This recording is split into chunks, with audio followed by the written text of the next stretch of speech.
Começar a gravar, Guto? Quer avisar ele, Malu? Uhum. Tá bom, tá bom. Ok? Boa noite, pessoal. O nosso estudo de hoje, nosso quarto encontro do capítulo 9 do livro Os Missionários da Luz, do autor espiritual André Luiz, psicografado por Chico Xavier. Então, para iniciarmos o nosso estudo, a Adriana, que vos fala, vai fazer a leitura do exórdio. A leitura do exórdio está na página 193, capítulo 89, do livro Caminho, Verdade e Vida, Chico Xavier, pelo Espírito de Emmanuel. O fracasso de Pedro. Traz a seguinte epígrafe. E Pedro o seguiu de longe até o pátio do sumo sacerdote, e entrando, assentou-se entre os criados para ver o fim. É Mateus, capítulo 26, versículo 58. O fracasso, como qualquer êxito, tem suas causas positivas. A negação de Pedro sempre constitui assunto de palpitante interesse nas comunidades do cristianismo. Enquadrar-se-ia a queda moral do generoso amigo do mestre no plano de fatalidade? Por que negaria Simão a cooperar com o Senhor em minutos tão difíceis? Útil nesse particular é o exame de sua invigilância. O fracasso do amoroso pescador reside aí dentro, na desatenção para com as advertências recebidas. Grande número de discípulos modernos participa das mesmas negações, em razão de continuarem desatendendo. Informa o Evangelho que, naquela hora de trabalhos supremos, Simão Pedro seguiu o mestre de longe. Ficou no pátio do sumo sacerdote e assentou-se entre os criados, deste para ver o fim, entre aspas, o fim.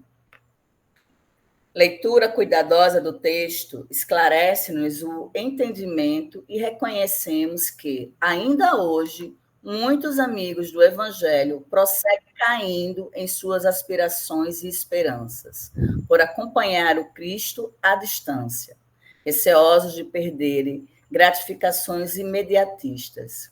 Quando chamados a testemunho importante, demoram-se nas vizinhanças da arena de lutas redentoras, entre os servos das convenções utilitaristas, assestando binóculos de exame, a fim de observarem como será o fim dos serviços alheios.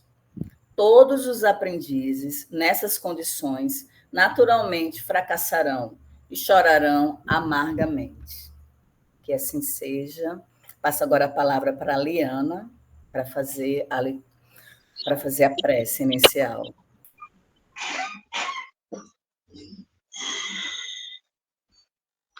Amado Mestre, mais uma vez aqui reunidos em Teu nome, pedimos com nossos corações abertos a energia necessária para recebermos Tuas palavras iluminadas através deste estudo semanal em que nos reunimos em Teu nome buscando a nossa elevação espiritual.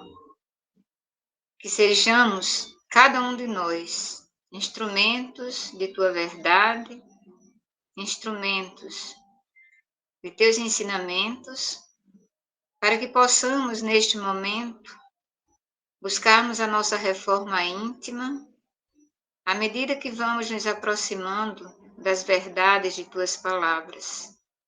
Que neste momento estejamos todos nós numa só vibração positiva e que possamos receber, Pai, através das palavras que serão aqui proferidas, nesse estudo em que cada um tem sua contribuição, seja no silêncio, para que depois possamos colocar em atitudes, ou seja nas palavras exteriorizadas e ouvidas, e acima de tudo transformadas em ações. Pedimos a Tua presença, Pedimos a presença dos nossos irmãos espirituais e que nos abracemos neste momento, sentindo o calor desse abraço e os teus ensinamentos para que nosso caminho seja iluminado. Que assim seja.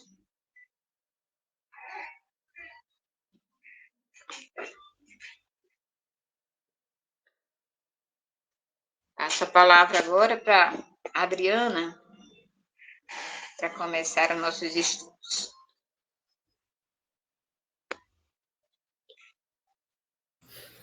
Então, vamos lá.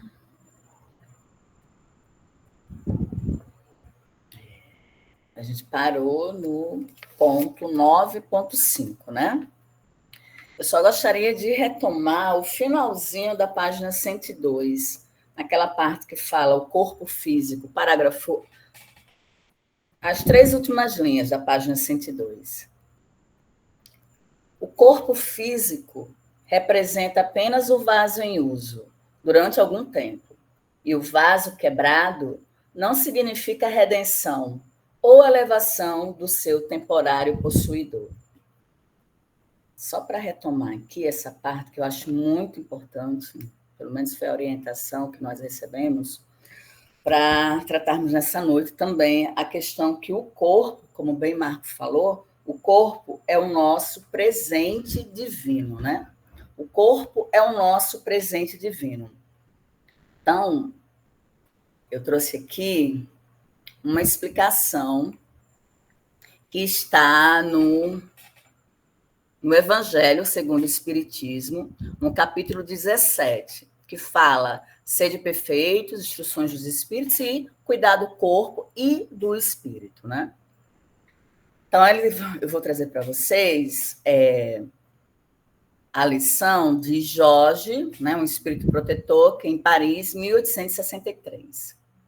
Na palestra que Jorge estava proferindo, ele confronta 2 sistemas: o dos ascetas, que tem por base o aniquilamento do corpo, e dos materialistas, que se baseia no rebaixamento da alma. Aí, segundo o espírito amigo, ele diz: 2 violências quase tão insensatas uma quanto a outra, né? Então, ele faz 2 indagações.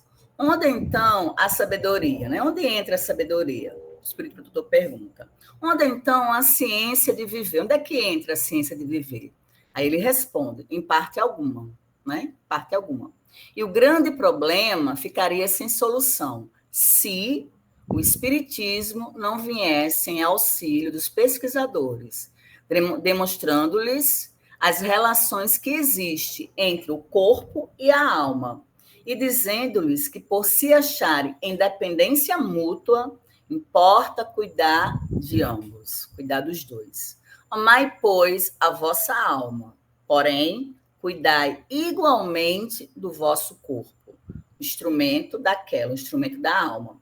Desatender as necessidades que a própria natureza indica é desatender a lei de Deus. Deixa eu voltar aqui. Então, eu achei muito interessante fazer essa retomada sobre a importância da gente também cuidar do nosso corpo, né? Durante os nossos estudos, tem se debatido muito a questão do cuidar da mente, né? A gente tem feito o exercício de controlar os pensamentos negativos, fazer a substituição. Mas, hoje, nós trazemos também nessa parte, cuidar do nosso corpo. A gente tem um livre-arbítrio de cuidar do nosso corpo, né? As nossas escolhas refletem diretamente no corpo, que também reflete na alma.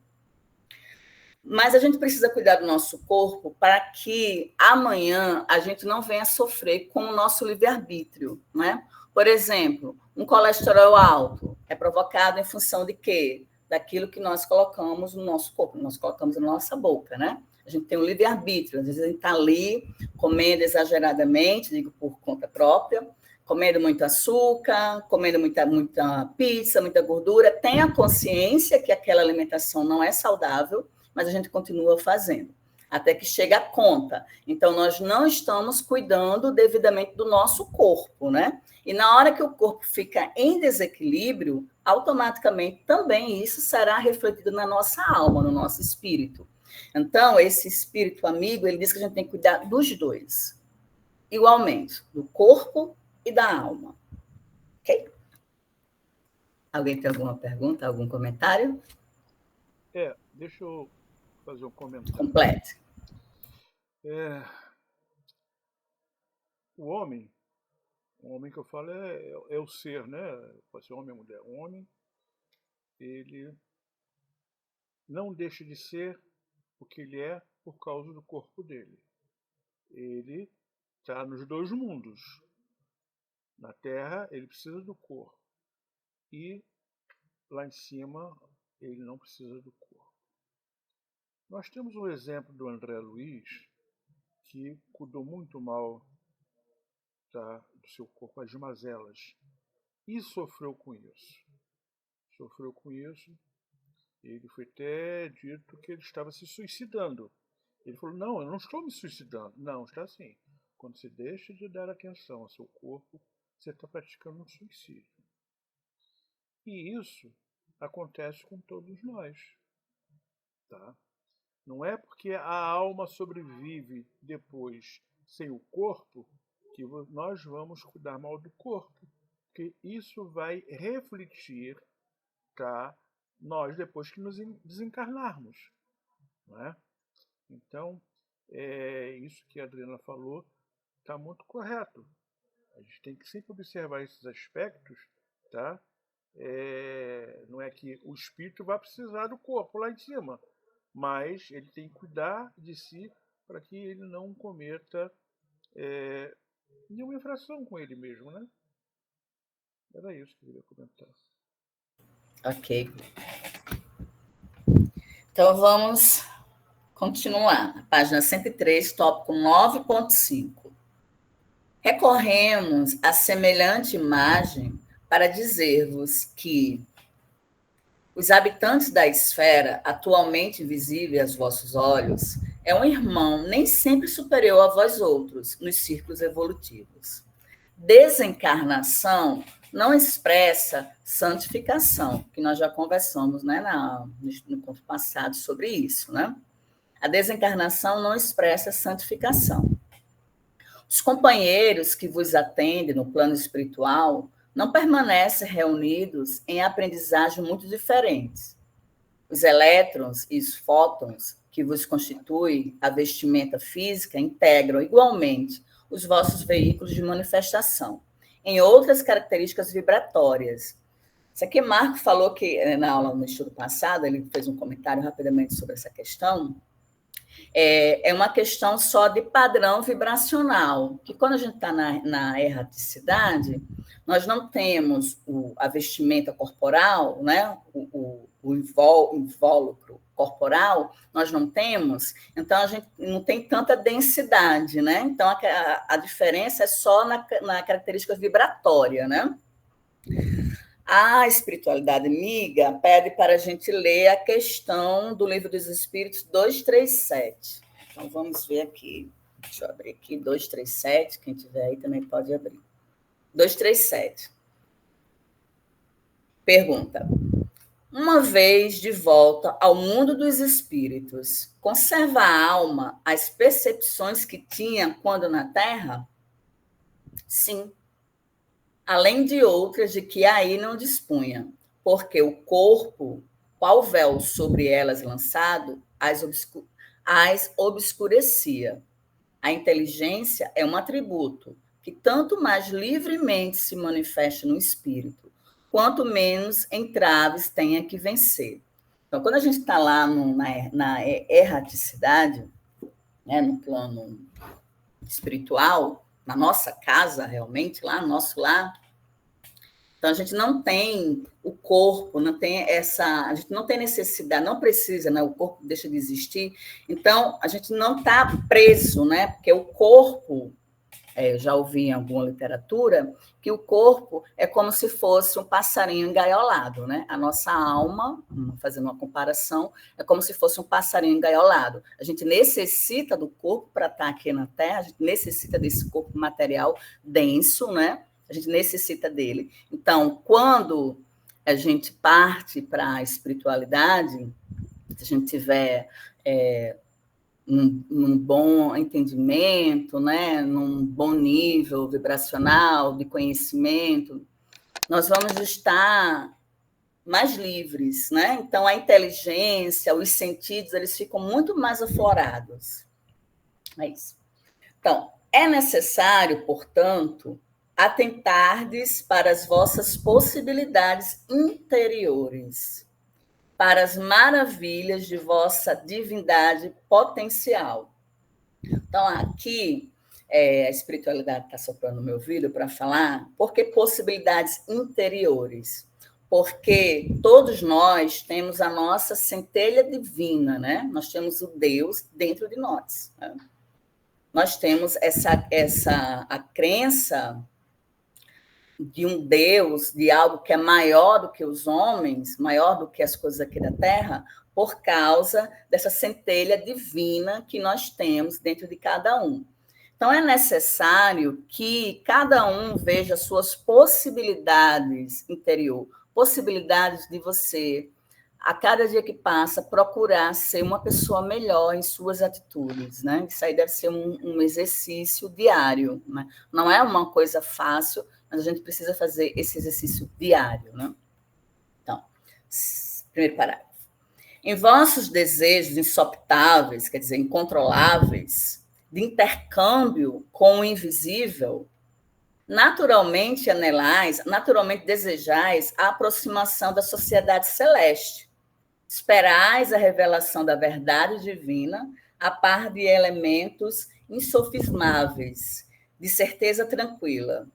Então, aqui, enquanto a gente fica desejando, isso é bem natural, principalmente quando a gente está no início do desenvolvimento da mediunidade, a gente fica assim, depois que passa o medo, né? Porque primeiro, pelo menos assim, a grande maioria vem o medo, né? Tem aquele medo, aí depois que você vai se acostumando, aí você quer ter esse intercâmbio com o invisível, quer ter experiências com o mundo da erreticidade, grandes feitos como Chico Xavier, como...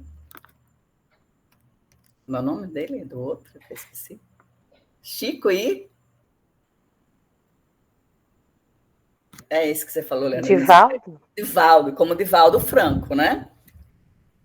Aí ele fala sobre isso, né? Esperar a revelação da verdade divina a par de elementos claros, videntes, como se fosse assim, algo bem simples de acontecer, né? E a gente sabe a história de Chico Xavier. Chico passou por muitas turbulências na vida, sofreu muito desde criança para poder burilar a mediunidade dele, né? E a gente quer ter essa mediunidade como se fosse assim, fácil, simples. Quer a mediunidade, mas não quer passar por tudo aquilo que eles passaram, né? Então, ele fala sobre isso. Entretanto, no entanto, para isso, para que a gente possa ter esse intercâmbio entre os dois mundos, é indispensável organizar e desenvolver vossos valores celestes, como criaturas celestiais que verdadeiramente sois.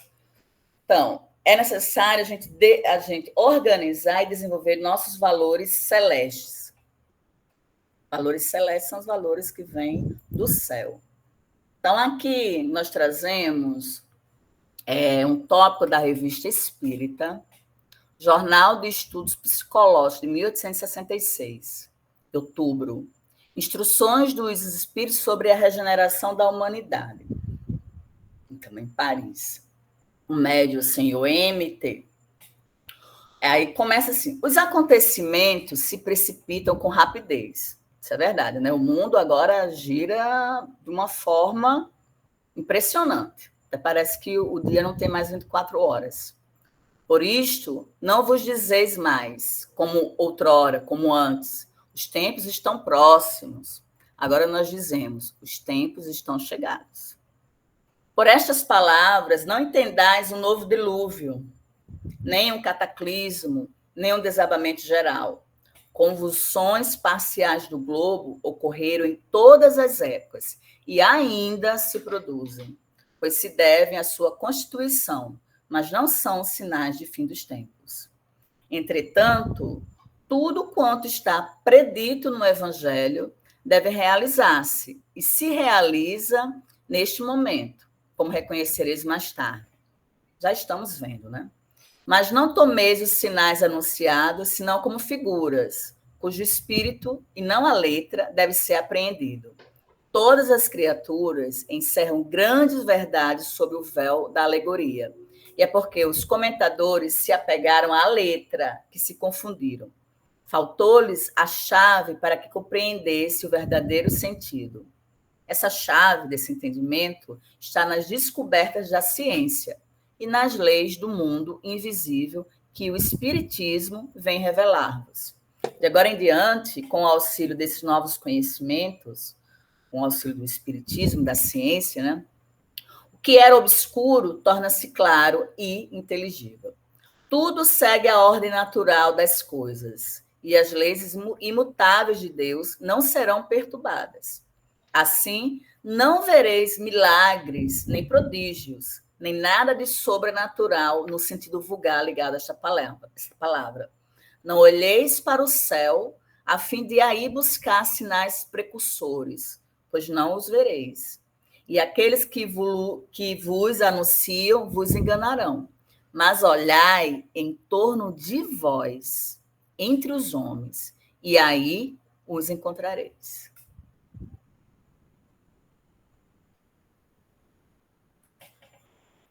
Nossa, essa foi forte, hein? Tome o puxão de orelha. Continuando. Todo um exército de trabalhadores do Cristo funciona em cada núcleo de vossas atividades relativas à espiritualização, convocando-vos ao sentimento iluminado, convocando-vos à virtude ativa, convocando-vos ao departamento superior da vida íntima. Então, aqui, a espiritualidade está conversando aqui com a gente, falando que para o trabalho com Cristo, que Liana vai daqui a pouco conversar um pouco mais com a gente, em cada núcleo, para desenvolver a nossa espiritualidade, a nossa espiritualização, cada núcleo tem atividades, tem amigos espirituais que nos ajudam. Nos ajuda a quê? Para um sentimento mais iluminado, para uma virtude ativa e assertiva, para um departamento superior da vida íntima. Então, vocês estão prestando atenção que está marcando muito a questão da vida íntima, da reforma íntima, né? Todavia, no entanto, é ainda muito forte a vossa tendência, a nossa tendência de materializar todas as expressões do espírito, esquecido de espiritualizar a matéria. Solicitais a luz, quase sempre perseverando nas sombras. Reclamais felicidade, semeando sofrimentos. Pedis amor, incentivando a separação. Buscais a fé, duvidando até de vós mesmos. Isso é forte, né? Quer dizer, é totalmente contraditório, né? Você pede a luz, mas você persevera na sombra. Você clama por felicidade, mas você semeia sofrimento, ou contribui para o sofrimento. Você pede amor, mas você incentiva ou colabora com a separação. Busca a fé, mas duvida até daquilo mesmo que a gente escuta, a gente duvida até mesmo da orientação que chega, diz, isso é coisa da minha cabeça. Não estou ouvindo, não, como se a gente não fosse merecedora, né, de ter esse acolhimento espiritual. Agora eu vou trazer para vocês o tópico 6. Deixa eu ver. Aqui foi tirado da Revista Espírita, Jornal de Estudos Psicológicos, acho que é da mesma coisa, de 1866. Não, agora foi em março. Mediunidade mental. É possível desenvolver o sentido espiritual, como diariamente se vê desenvolver-se uma aptidão para um trabalho constante. Aí, uma pergunta. É possível desenvolver o sentido espiritual, como diariamente se vê desenvolver-se uma aptidão para um trabalho constante? Ora, sabeis que a comunicação do mundo incorpóreo com os vossos sentidos é constante. A gente está, né? Ela se dá toda hora, a cada minuto, pelas leis das relações espirituais. Que os encarnados ousem aqui negar uma lei da própria natureza. Acabam de dizer-vos que os espíritos se veem e se visitam uns aos outros durante o sono. Tendes muitas provas. Isso é verdade, né? Porque quererias que isto não ocorresse em vigília? Os espíritos não têm noite. Não. Eles estão constantemente ao vosso lado. Eu vou colocar na primeira pessoa do plural. Os espíritos não têm noite. Não. Eles estão constantemente do nosso lado. Eles nos vigiam. Os nossos familiares nos inspiram, nos suscitam o pensamento, nos guiam. Eles nos falam e nos exortam. Eles nos protegem nos trabalhos. Ele ajuda a elaborar os nossos desígnios formados pela metade. Né? Alguma coisa que a gente não conseguiu ainda desenvolver, veio uma intuição, veio um sono, né? Um sonho.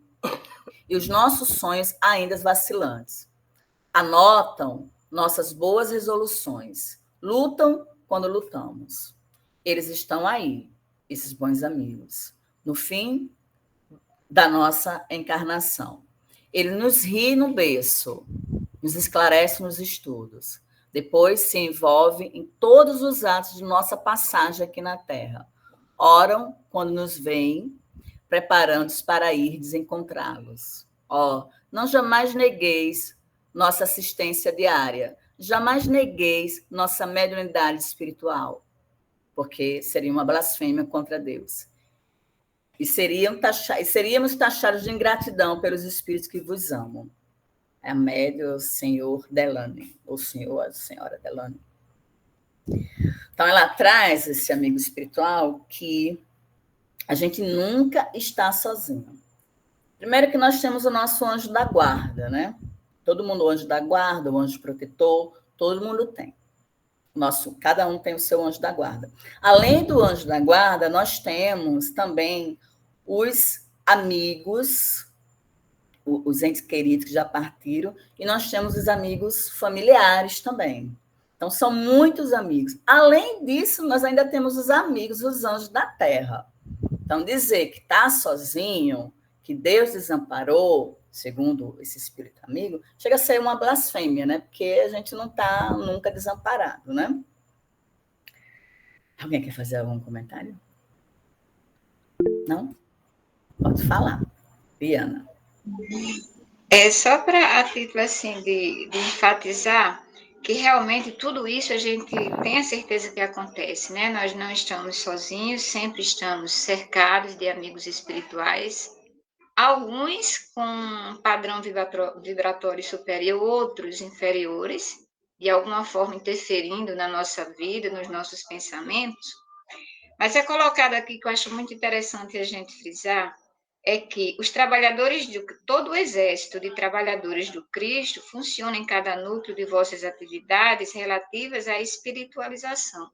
E aí é mostrado que nós nos distanciamos dessa espiritualização e nos aproximamos mais da matéria. Daí essa colocação de que nós solicitamos luz, mas sempre estamos perseverando nas sombras, né? Reclamais felicidade semeando sofrimentos. Na verdade, a gente passa por isso, a gente tem atitudes relacionadas assim pelo nosso distanciamento dessa espiritualização. Então, é necessário que possamos fazer essa reforma íntima, né? Refletirmos sobre essa situação, para que a gente possa se tornar realmente um verdadeiro trabalhador do Cristo. Se não houver essa mudança íntima, nós não vamos conseguir chegar até lá, porque muitas vezes, não só nós que somos espíritas, mas qualquer irmão que abraça um credo, geralmente as religiões levam as lições de bondade, de amor, de caridade, mas tudo isso parece ficar apenas nas palavras. Proferem as palavras, levam os ensinamentos, mas quando nós vamos buscar a nossa prática, nós encontramos exatamente o oposto. Que nós não estamos praticando de uma forma mais intensa o orai e vigiai. Nós sabemos, mas nós não acordamos para esse trabalho espiritualizado que é proposto por Jesus. Só para acrescentar isso aí. Obrigada, Liana. E só para completar as palavras da Liana, olha só, também a gente precisa também se policiar que a reencarnação ela não erra de endereço, né? Então, primeiro, a gente tem que fazer esse trabalho todo que a Liana falou dentro de casa, né? Muitas vezes a gente tratar os de fora, não, tratar os de casa da mesma forma que você trata os de fora, né? Às vezes a gente com o outro de fora, que não está no nosso núcleo familiar, a gente é paciente, a gente é bondoso, a gente é sorridente, e em casa é pedrada, reclamação, né? Então a gente precisa ter esse cuidado também em fazer essa reforma íntima, principalmente no íntimo do nosso lar, né? Que quando a gente está na nossa casa, a gente não usa máscara na nossa casa, né? A nossa casa a gente não usa máscara. Quem está ali do nosso lado sabe, conhece bem os nossos defeitos. Então, a gente também precisa ter muito cuidado no trato com os familiares. Porque no momento que você adentra a porta da sua casa e você tem um lar abençoado, um lar com energia positiva, isso te faz um bem muito grande, né? Então, você tem que ter o lar não são só paredes. O lar é um conjunto em que pessoas estão ali reunidas para juntar, para aparar arestas, né? Então, a gente tem que ter esse cuidado, a espiritualidade da está chamando a atenção, de como nós tratamos os nossos familiares, se é do mesmo modo como a gente trata os de fora, né? Então, dando continuidade. Ao último parágrafo. Oi, pode falar. Pode falar. Olha só, a gente às vezes vê no centro espírita uma reunião mediúnica onde pessoas, médios, vão desenvolver alguma atividade mediúnica, né? Aí, reforçando o que você, Liane, falou, a gente só não muitas vezes as pessoas não percebem, tá, que a qualidade desse trabalho não começa naquele momento. Começa lá atrás. Começa no exercício de você trabalhar no centro, fazendo as caridades, fazendo os acompanhamentos. Tá? Começa no momento de tolerância com as pessoas, de amor. Começa no tipo de espiritualidade que você atrai usando o bem, usando o pensamento positivo. Porque são esses espíritos que te acompanham na tua reforma íntima que vão se aproximar de você na hora da mediunidade, né? Então, todo o trabalho do médium no centro espírita começa muito antes da reunião, né? Começa no momento do dia a dia da vida dele, que ele vai atraindo para si as coisas boas que eles fazem para os outros. E isso vai influenciar nos espíritos que vão lhe auxiliar, né? Quer dizer, é mais ou menos tudo que vocês dois falaram, mas eu só quis fazer a figuração, tá? Para a gente entender, né? Que não basta chegar no centro espírita, vou para uma reunião mediúnica, quero ver se uma carta psicografada, enfim, não é por aí, tá? A gente tem que ir sim, mas o médium tem que buscar esse trabalho lá atrás. Exatamente. Muito bem lembrado, porque não é um trabalho, não é automático, né? Eu vou me desligar aqui, agora eu vou ser o médium. Não é assim automático, como bem ilustrou o Guto. Então, vamos lá. A possibilidade de comerciar emoções com as esferas invisíveis que vos rodeiam não representa, de modo algum, a realização espiritual imprescindível à edificação divina de cada um de nós. Porque o problema da glória mediúnica não consiste em ser instrumento de determinada inteligência, mas em ser instrumento fiel da divindade. Para que a alma encarnada efetue semelhante conquista, ser fiel à divindade, né? É indispensável que desenvolva os seus próprios princípios divinos. A bolota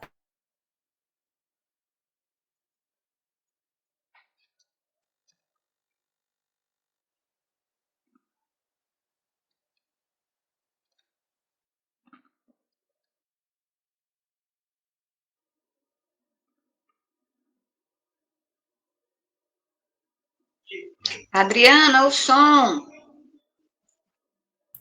Eu estava falando sem o som? Desde quando? Tá sem som, Liana? Desde a bolota. Ah, tá. Desde a bolota. Obrigada. Então, eu terminei a leitura da bolota, né? A bolota, tá, porque fechou. A bolota é o carvalho potencial. O punhado de sementes minúsculas é o trigal de amanhã. O germe insignificante será em breve dias a ave poderosa cortando amplidões. Então, como bem Guto falou, né? Para a gente desenvolver a mediunidade, a gente precisa começar pequenininho, né? E não tem como a gente querer comercializar a nossa mediunidade com eu faço isso, meu Deus, Jesus, se você me der isso. Não pode ser dessa forma, né?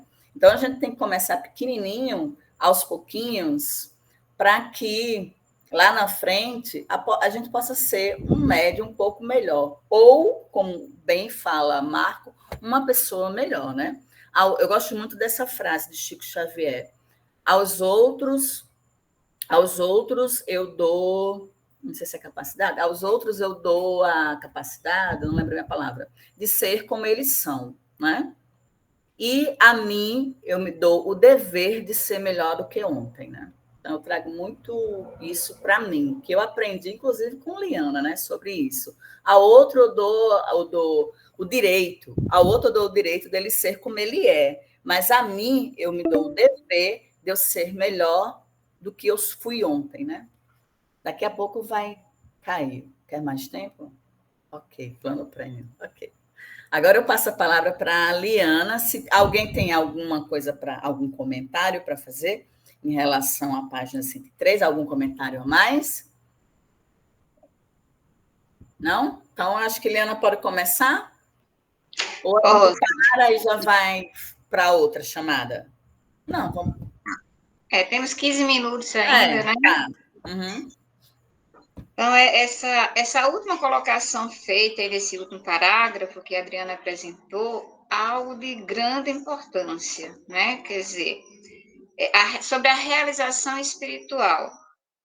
Imprescindível a edificação divina de cada um de nós, porque o problema da glória mediúnica não consiste em ser instrumento de determinadas inteligências, mas em ser instrumento fiel da divindade.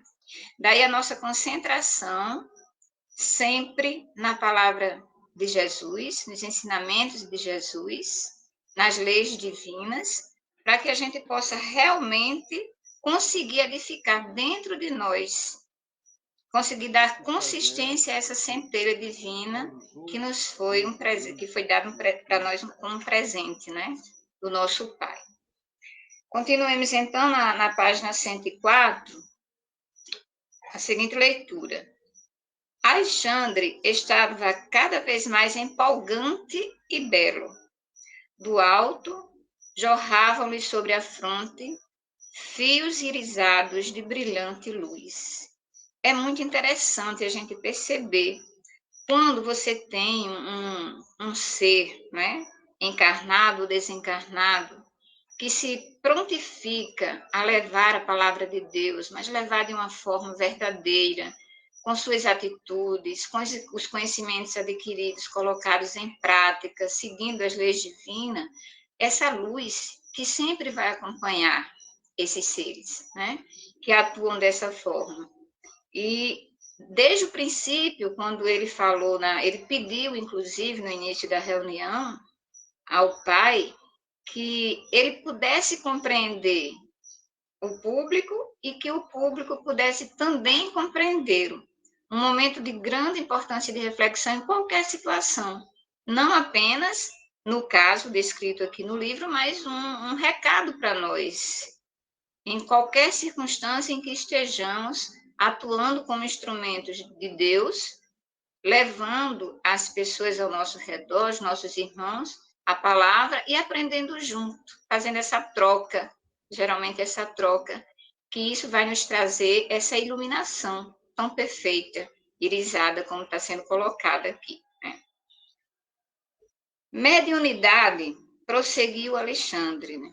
Arrebatando-nos os corações, constitui meio de comunicação, e o próprio Jesus nos afirmou: eu sou a porta.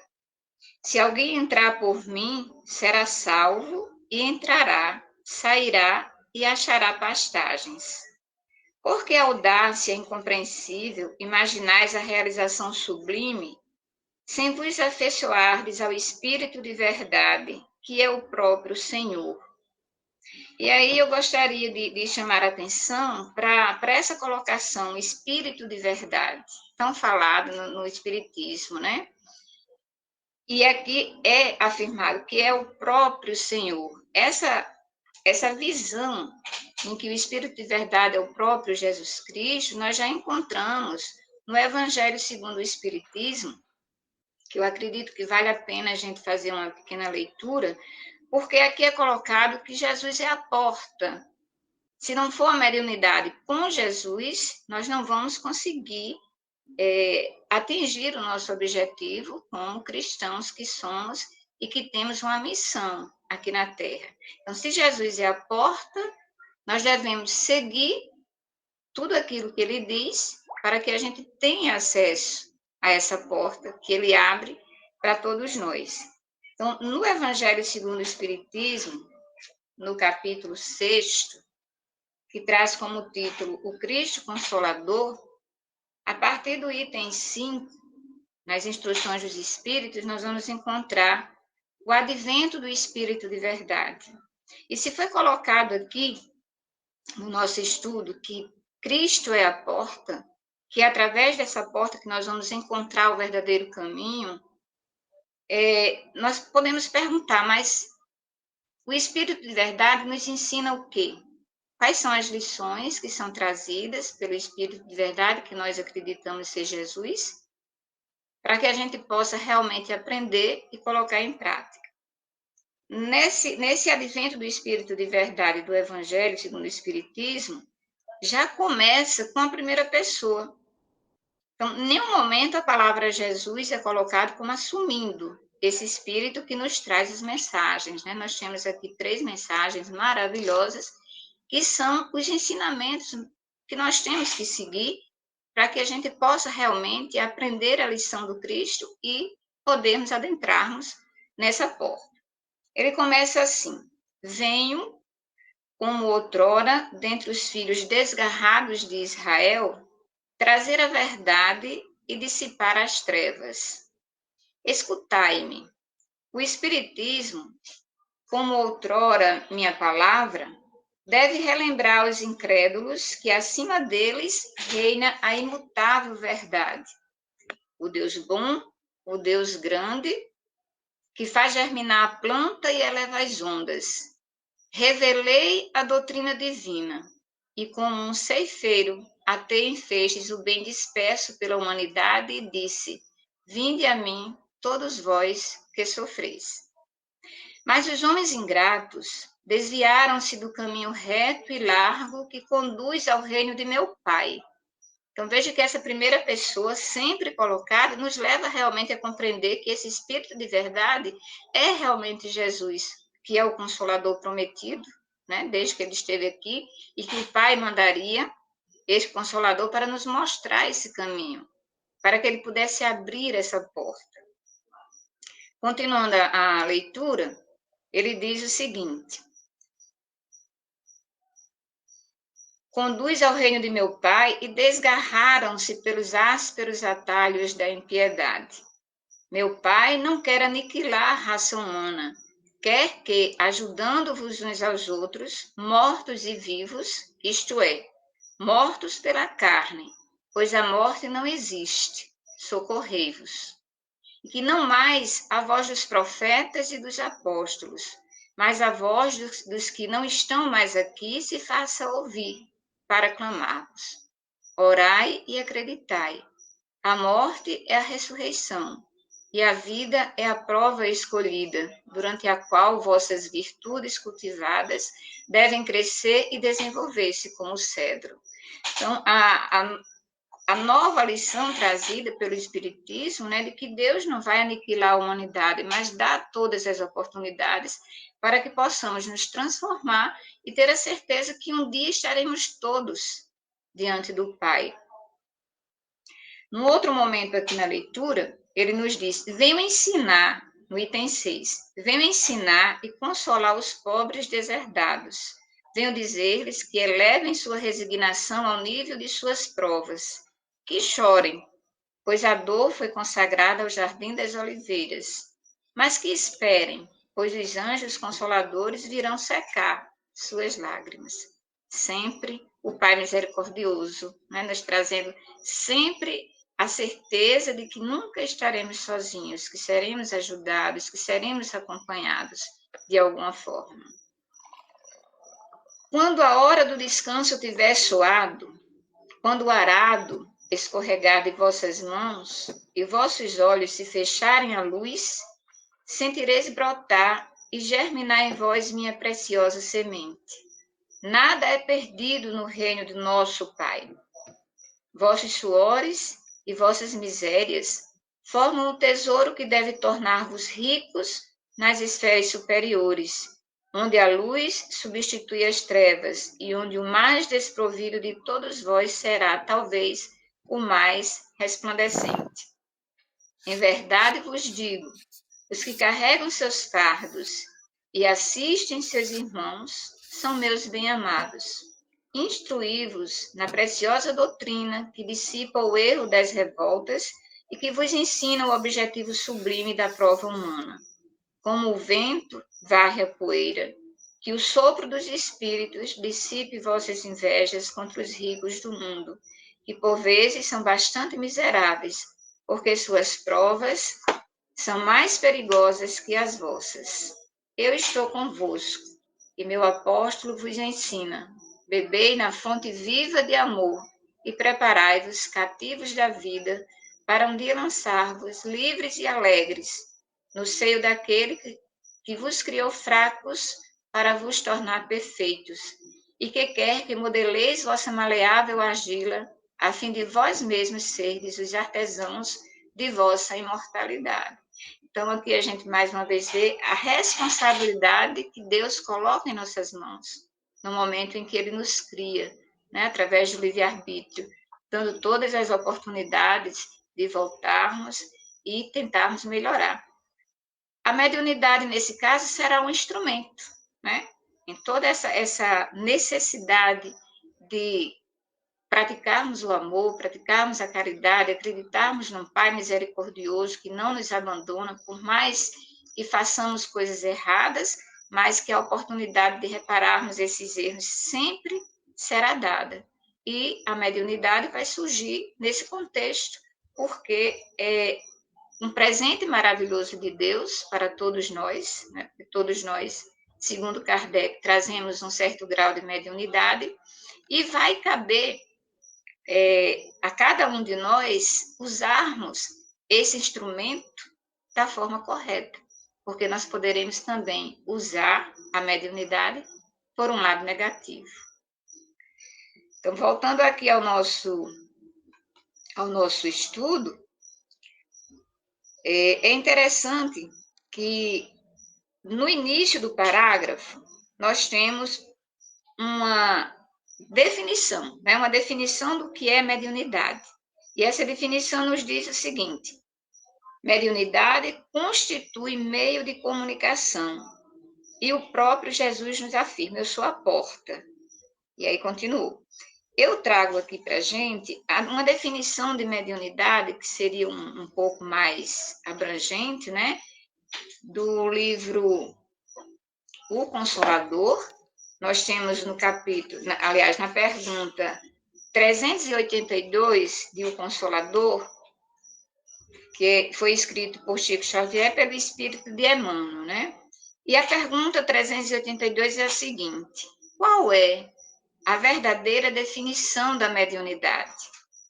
E a resposta: a mediunidade é aquela luz que seria derramada sobre toda a carne e prometida pelo Divino Mestre aos tempos do Consolador, atualmente em curso na Terra. A missão mediúnica, se tem os seus percalços e as suas lutas dolorosas, é uma das mais belas oportunidades de progresso e de redenção concedidas por Deus aos seus filhos misérrimos, né? Então, veja que a colocação aqui da importância da mediunidade em nossas vidas, colocando, inclusive, como um instrumento de progresso, um instrumento de redenção, uma oportunidade de usar essa mediunidade para o bem do outro e para o bem de nós mesmos, né? Porque é como se nós estivéssemos preparando, de alguma forma, um caixa para que a gente possa desfrutar desses resultados nas vidas posteriores que nós tivermos, daquilo que a gente fez aqui na Terra. E a mediunidade seria um desses instrumentos para auxiliar o nosso progresso. Ainda continuando a resposta do livro O Consolador, é dito o seguinte: sendo luz que brilha na carne, a mediunidade é atributo do espírito, patrimônio da alma imortal, elemento renovador da posição moral da criatura terrena, enriquecendo todos os seus valores no capítulo da virtude e da inteligência, sempre que se encontre ligada aos princípios evangélicos na sua trajetória pela face do mundo. Então, vejam que, mais uma vez, é colocada aqui a ênfase na situação de que a mediunidade, que é atributo do espírito, ela é um patrimônio da alma imortal. E é um elemento renovador da posição moral da criatura terrena. Então, todo mundo já conseguiu voltar. Acho que nem havia percebido. Então, estão todos me ouvindo? Sim, Eliana. Tá. Só concluindo o trecho da resposta da pergunta Eu acho que ainda está faltando, Eliana. É? Vamos aguardar, né?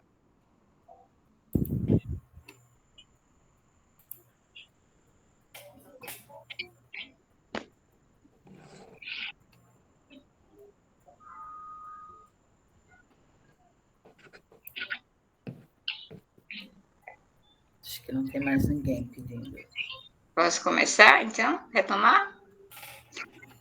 Então, fechando a resposta, né? É dito o seguinte: enriquecendo todos os seus valores no capítulo da virtude e da inteligência, sempre que se encontre ligada aos princípios evangélicos na sua trajetória pela face do mundo. Aí a importância não só de observarmos a mediunidade como algo maravilhoso e somente maravilhoso. Nós temos que estar com a mente aberta para, através dos estudos, percebermos que é um dom que Deus nos deu, é um presente maravilhoso. Mas se nós não seguirmos os ensinamentos evangélicos, então nós não estaremos desempenhando o trabalho conforme a vontade de Deus, né? É preciso que estejamos atentos a essa situação. De que forma nós estamos lidando com a mediunidade? E caminhos a gente deve tomar para que ela se torne realmente um instrumento de progresso em nossas vidas. Voltemos agora para a leitura. Se tem alguém que queira fazer algum comentário, esteja à vontade, levantando a mão. Não, só uma pergunta para o Guto. O Guto está gravando? Voltou a gravar? Malu, o Guto voltou a gravar? Sim, voltei a Ok. gravar, tá? E vou Ok. tentar editar um pouquinho depois que acabar. Tá bom. Márcio levantou a mão.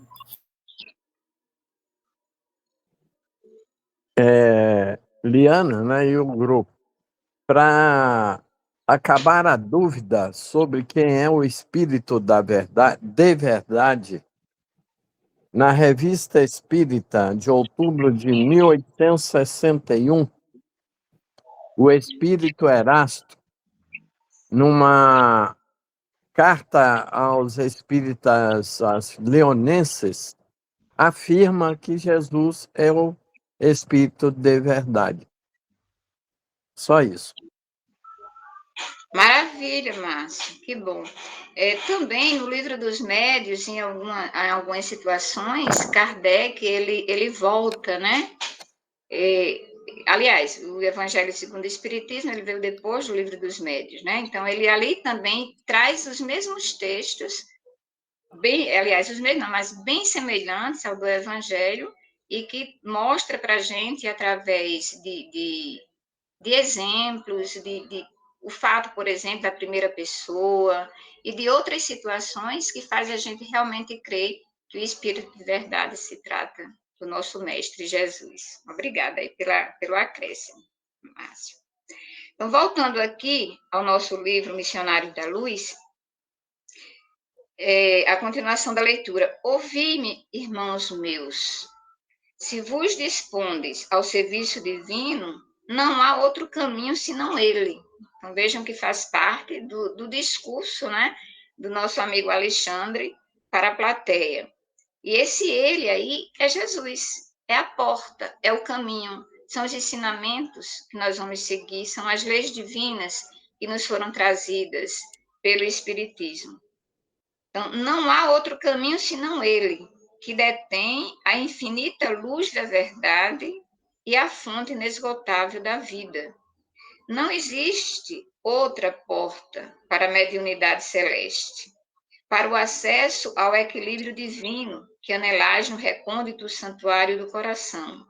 Somente por meio dele, vivendo-lhe as sublimes lições, alcançareis a sagrada liberdade de entrar nos domínios da espiritualidade e deles sair, conquistando o pão eterno que vos saciará a fome para sempre. Uma linda colocação, né? Enfatizando sempre a necessidade de termos os ensinamentos de Jesus como nossa luz, que a nossa conduta seja realmente seguida pelos seus ensinamentos quando aqui chegou, e hoje através do Espiritismo, que tem a missão de trazer de volta os ensinamentos do Cristo dentro de uma nova realidade, sem parábolas, numa linguagem direta, para que nós possamos recuperar essa fé, uma fé raciocinada, e possamos seguir todos os ensinamentos que ele nos trouxe, nos mostrando esse caminho.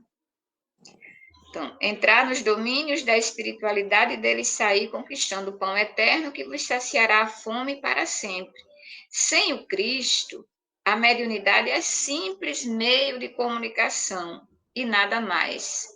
Mera possibilidade de informações, como tantas outras, da qual poderão assenhorear-se também os interessados em perturbações. Então, esse trecho aqui, ele é fundamental para nós que queremos aprender sobre a mediunidade, né? Saber que existe a mediunidade com Cristo e existe a mediunidade sem Cristo. A mediunidade com Cristo é uma mediunidade de responsabilidade, de aprendizagem, de conhecimento, de prática do bem, de sempre estar ao lado do outro, enquanto que a mediunidade sem o Cristo são apenas informações, quer dizer, ela existe, ela é orgânica. Então, sempre vai haver esse contato com o mundo espiritual, mas o que vai ser mais importante é se nós estamos ou não preparados para desempenharmos um bom trabalho usando a mediunidade que nos foi dada, né? Então, se nós trabalhamos sem nos preocuparmos com essa reforma íntima, de estarmos sempre preparados para essa atuação,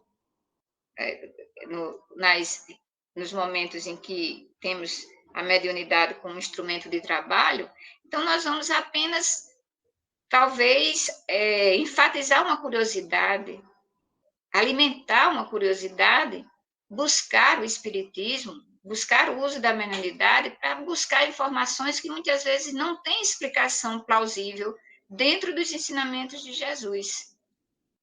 E é aí que é colocado aqui que nada mais é do que informações como tantas outras, né? E que pode levar os interessados às perturbações que são esperadas, porque existe a mediunidade para o bem e existe a mediunidade para o mal, né?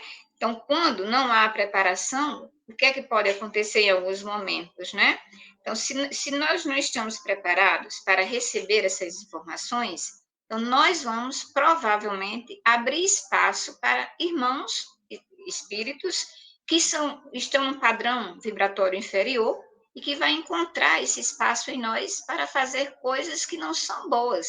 E nós seremos instrumentos, nós teremos também essa responsabilidade. Nós responderemos também por essas ações que não são nossas diretamente, mas que nós somos instrumentos, né? Porque nós estamos sujeitos às obsessões e estamos sujeitos também, quando não estamos preparados, à fascinação, a dar espaço para espíritos que vão dominar a nossa mente e, através da fascinação, nós vamos acreditar que tudo aquilo é verdade. Não vamos questionar, quando, na realidade, o caminho deve ser outro, né?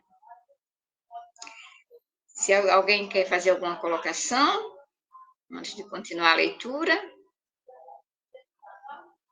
Então, vamos lá.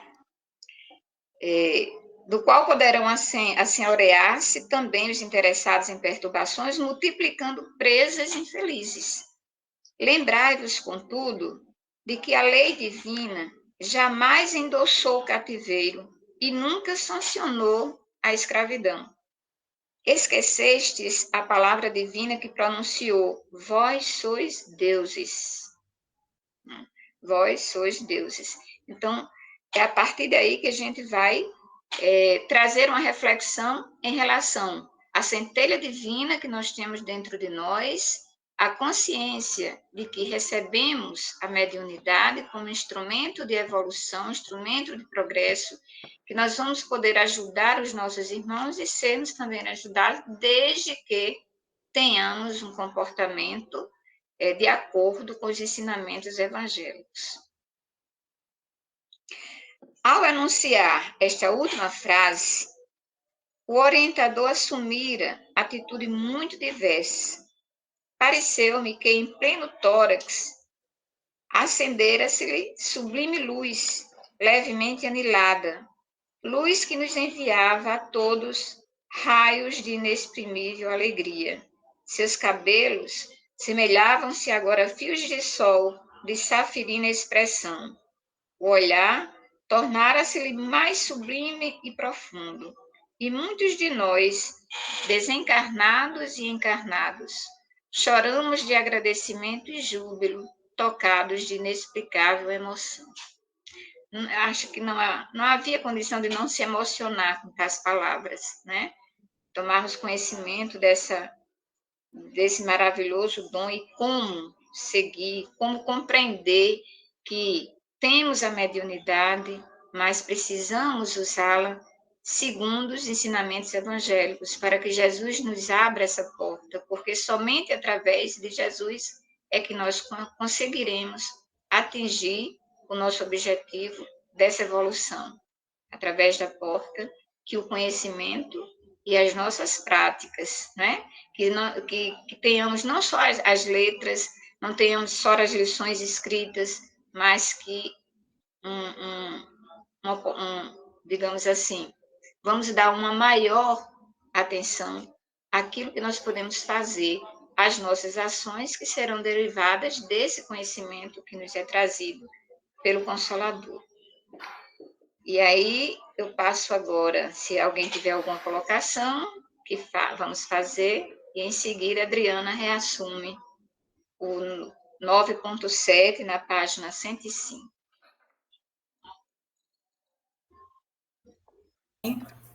Liana, a espiritualidade, pouco antes de começar a reunião, mandou uma mensagem para a gente do livro Pão Nosso, de Francisco Cândido Xavier, pelo Espírito de Emmanuel. Tem tudo a ver com o que a gente está falando. Capítulo 55, Coisas Invisíveis. Eu acho que cabe muito bem agora essa leitura, claramente, agora ficou bem claro para mim a questão dessa mensagem que chegou. E a gente poderia parar aqui no estudo no 9.7, um pouquinho antes do que a gente tinha combinado, né? Porque faltam 2 minutos para 9 horas, para as 21 horas, para a gente não passar de 21h15, certo? Então, a gente pode parar aqui na página, no ponto 9.7, ok?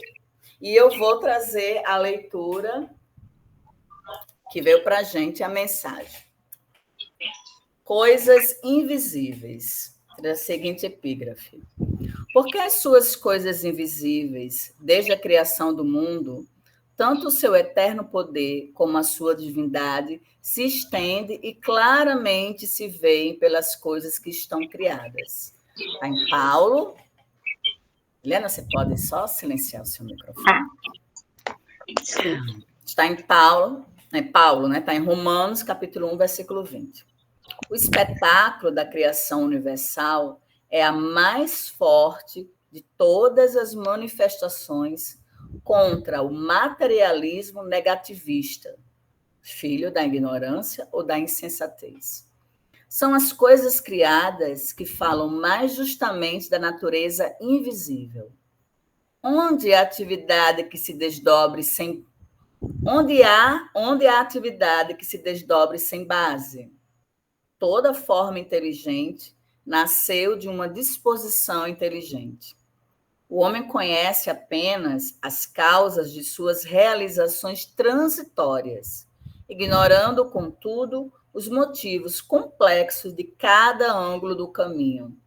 A paisagem exterior que lhe afeta o sensório é uma parte minúscula do acervo de criações divinas, que lhe sustenta o habitat, condicionando as suas possibilidades de aproveitamento.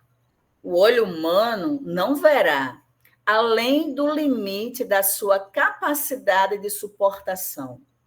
A criatura conviverá com os seres de que necessita no trabalho de elevação e receberá ambiente adequado aos seus imperativos de aperfeiçoamento e progresso, mas que ninguém resuma a expressão vital da esfera em que respira no que os dedos mortais são suscetíveis de apalpar. Os objetos visíveis no campo de formas efêmeras constituem breve e transitória resultante das forças invisíveis no plano eterno. Cumpre os deveres que te cabem e receberás os direitos que te esperam. Faze corretamente o que te pede o dia de hoje e não precisarás repetir a experiência amanhã. Que mensagem belíssima para a gente, né? As coisas invisíveis, o que o olho humano vê, consegue ver, o que a gente consegue apalpar com os nossos sentidos, é uma partícula, acho que nem minúscula, deve ser menor que minúscula, não sei, centésima, do que realmente é a natureza, né? Do que realmente seja Deus.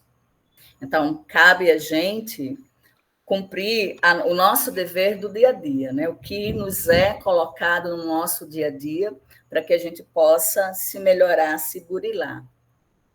Se alguém tem mais algum comentário para a gente fechar o estudo de hoje, ou se a gente pode realmente fechar o estudo de hoje com a prece.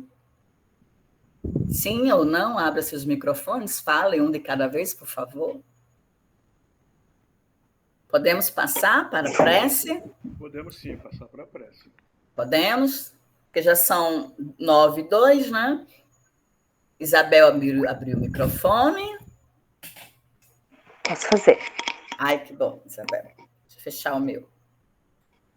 Agradecendo esta noite de estudos, agradecendo as nossas mestras de hoje, que conduziram brilhantemente o estudo, agradecendo a espiritualidade amiga que se fez presente. Deixo minha gratidão por ter o privilégio de poder participar desse estudo e compartilhar com esses colegas lindos. Convido a orarmos o Pai Nosso. Pai nosso que estais no céu, santificado seja o vosso nome. Venha a nós o vosso reino. Seja feita a vossa vontade, assim na terra como no céu. O pão nosso de cada dia nos dai hoje. Perdoai as nossas ofensas, assim como nós perdoamos a quem nos tem ofendido. E não nos deixeis cair em tentação, mas livrai-nos do mal. Amém.